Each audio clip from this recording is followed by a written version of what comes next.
Hi, I'm Bill O'Reilly. Thanks for watching us tonight. NBC News once again rises up to help President Obama. That is the subject of this evening's Talking Points memo. As everybody knows, NBC News, owned by the General Electric Company, has been extremely favorable to Barack Obama ever since he launched his presidential campaign. Now the president's in trouble. All the polls show Americans turning against his health care vision. In fact, in Pennsylvania, a new Rasmussen poll says Senator Arlen Specter, a supporter of Obamacare, is now losing to his Republican challenger by 12 points. Just a few weeks ago, Specter was up by 11. That is a stunning turnaround. So there's no question the healthcare chaos is hurting the Democratic Party and President Obama. To the rescue, NBC News, which is now using its power to attack the healthcare protesters. I think some of the people are upset because we have a black president. It's an uprising. Angry old white folks are storming into town halls all across America spewing lies about health care reform. Let me set the record straight early on. These folks, I think, they're dumber than Joe the plumber. Robert Gibbs may be right. We're all focusing on sort of the craziness that's taking place at these town halls and some of these politicians that are playing to the bases that are showing up to town halls when you're not getting a representative sample of actual people in the middle who show up. Now, there's something very disturbing about a major corporation, GE, allowing its news division to brand regular Americans racist, fascist, stupid, because they oppose a public policy. In fact, I've never seen this before in my 35 years of journalism. I mean, think about it. Folks are using their constitutional rights to protest a health care policy they believe will harm them and the country. A powerful corporation, GE, which just received more than $1 billion in low-cost government loans, that's taxpayer money, demonizes the very people that provided them the cash. Is that unbelievable? And the folks are noticing. So far in August, the MSNBC network, the most radical left arm of NBC News, is down 24% in total audience, while Fox News is up 21%. At 8 p.m., the factor is up 56% in the key 25 to 54 demo, MSNBC down 15%. And it's not just NBC News going after the healthcare protesters. CBS News reported this last night. Those fighting the health care bill contend the outrage is not organized. It's 1 million or so independent individual voices exercising their right to free speech. Yet websites such as Recess Rally, which is planning a nationwide health care bill protest, lists FreedomWorks as part of its coalition. That's an organization headed by former Republican Congressman Dick Armey, whose lobbying firm works for the health care industry. Yet the other side is organizing too. Attendees at this pro-reform event yesterday in Los Angeles were recruited by a local social service agency. It seems like the Republicans have all these talking points that have been delivered through Glenn Beck, Bill O'Reilly, and Sean Hannity. Totally absurd. I've never received a Republican talking point in my life. CBS should be ashamed to use a dishonest soundbite like that.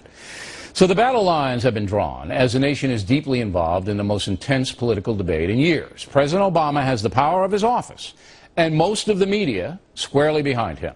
The folks have the folks. We'll see who prevails. And that's a memo. Now for the top story tonight, the latest poll numbers. According to a just-released Fox News Opinion Dynamics poll, 49% of Americans now oppose Obamacare, just 34% favor it. And when asked if they are satisfied with the way things are going in America, 61% of Americans said they are not satisfied. Just 38% say they are. And in a Rasmussen poll, the president's job approval rating has hit its lowest level ever. Joining us now from Los Angeles, Dr. Caroline Heldman, who teaches political science at Occidental University, and from Asbury Park, New Jersey, pollster Scott Rasmussen. Well, it's a pretty stunning last 4 weeks, is it not, Scott? Can you put it in some kind of perspective for us? Well, the president's numbers have been slipping steadily. He was at 53%, the same share of the vote he got last November until about a month or so ago. And his numbers have been sliding then. The significant number is not the overall job approval. It's the fact that independents are beginning to break away from the president. Now, everybody says it's because of health care or this current debate we're seeing. But really what's happening is a lot of frustration has been accumulated that's playing out in the health care debate. Voters were overwhelmingly opposed to bailouts when they began in the Bush years. They're opposed to them when they continued in the Obama year. They also were overwhelmingly opposed to the GM and Chrysler takeovers. Most opposed to the Cash for Clunkers program. And there was just this frustration that people were feeling, and it's coming out in play in the town halls we're seeing in the form of debating health care, but it's really a bigger issue than that. Okay, but what about in Pennsylvania, a state that went comfortably for Barack Obama? Arlen Specter, okay, just 2 weeks ago, up by 11, now down by 12. I mean, 2 months ago. There was a 2-month gap. Was it 2 months ago? Still a stunning turnaround. Our own inspector, of course, hated by Republicans in the state. They feel he betrayed them when they voted, when Specter supported the stimulus package and then switched parties.